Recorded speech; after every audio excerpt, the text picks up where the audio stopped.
The Ferrari F50, released in 1995 to mark Ferrari's 50th anniversary, is a supercar like no other from its time. It aimed to deliver a pure analog driving experience, basically a Formula One car for the road. Under the hood is a 4.7-liter V12 engine paired with a 6-speed manual gearbox, all wrapped up in a lightweight carbon fiber shell. There are no driving aids, just you and the car, relying solely on your skills and focus. She's raw, thrilling, and demands your full attention. She's as close as you can get to being a racing driver without actually racing. In 1996, Ferrari introduced an ultra-rare racing version, the F50 GT, which wasn't street legal and featured an F1 engine that never competed. That means it's more of a race car than a typical supercar, with the same 4.7-liter V12 from the F50 but delivering 750 horsepower at 10,500 RPM. That's 237 horsepower more than the original. The F50 GT also featured a fixed roof, a large rear wing, a front spoiler, and a 6-speed race single-clutch sequential gearbox. Plus, it's super lightweight at around 860 kilograms, about 1,900 pounds. That's impressive numbers. It definitely has super fast, must-have great acceleration. With that kind of power-to-weight ratio, the performance is just off the charts. I can't imagine how thrilling it must be to drive something like that.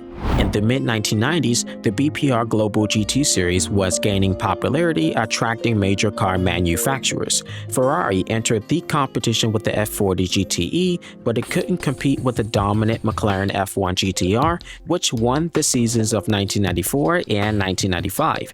This success made McLaren F1 the best sports car ever, and Ferrari didn't like that. In response, Ferrari decided to create a new racing car based on its latest flagship model, the F50. Dallara and Michelotto demanded transforming the F50 supercar into a race-ready beast for GT1 competition. They got to work quickly on the prototype, and that's how the fabulous F50 GT came to life. Only 3 units exist. So, the engineers focused on making it all about pure racing. As I said before, the F50 GT had an upgraded engine, transmission, and tons of lightweight carbon fiber, right? But that's just the start. They've tweaked the suspension for better handling and slapped on racing brakes. The massive rear wing had 2 carbon fiber pillars supporting it. The roof was fixed and sleek, with a scoop to redirect fresh air straight into the engine. Up front is a modified bumper and hood with bigger holes that scream aerodynamics. And out back is a brand new diffuser that makes it look ready to fly. There is no comfort in this car. Forget about door handles, carpets, and air conditioning. It's all about racing spirit, and trust me, it's not for the faint-hearted. So if you ever think you can hop in and drive like a champion, remember, I bet you it takes more than just a license to handle this beast.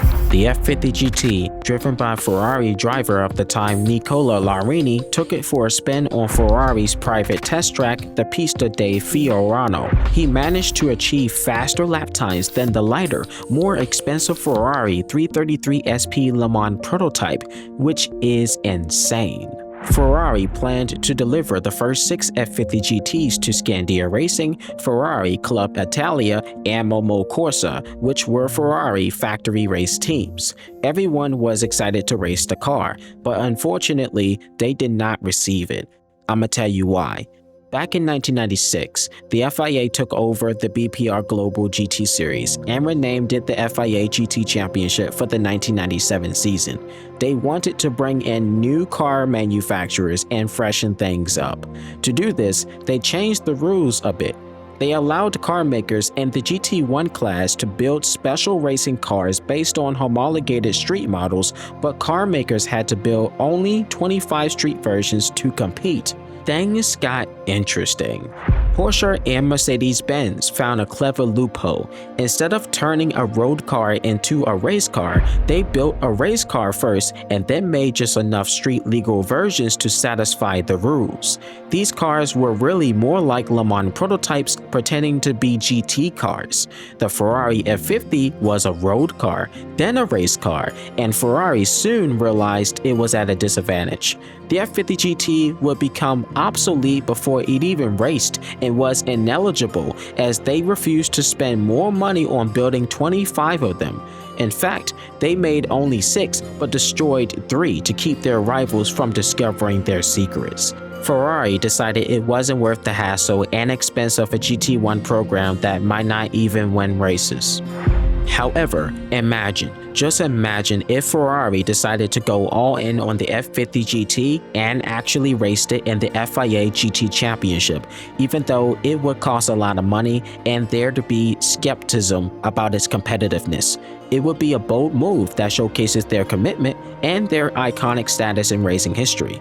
Now, if we think about the F50 GT Longtail, Ferrari could have responded to the McLaren F1 GTR Longtail and the Porsche 911 GT1. The Longtail design means it would have an extended rear, helping with aerodynamics and stability at high speeds.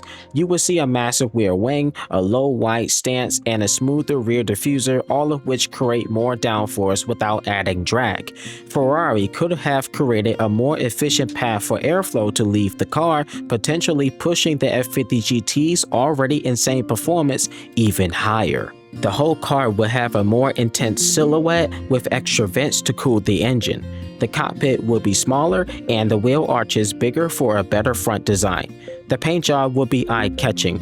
I mean, we all know, a classic Ferrari red with a flashy racing livery. Ferrari could have created a worthy rival in that arena.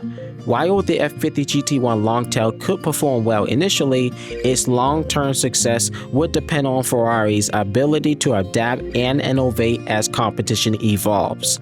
If the Longtail had existed, it would have bridged the gap between the original F50 GT and the pure GT1 prototypes that eventually killed the GT1 class in the late 90s.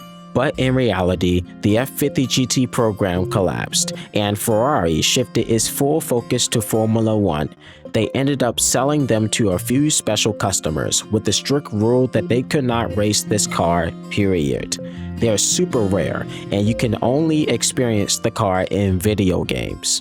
And that's that. I hope this video made your day and you enjoyed it. If so, like and subscribe to my YouTube channel as it does help a lot, and I will see you in the following video. Peace out and stay safe. Chris the Radar out.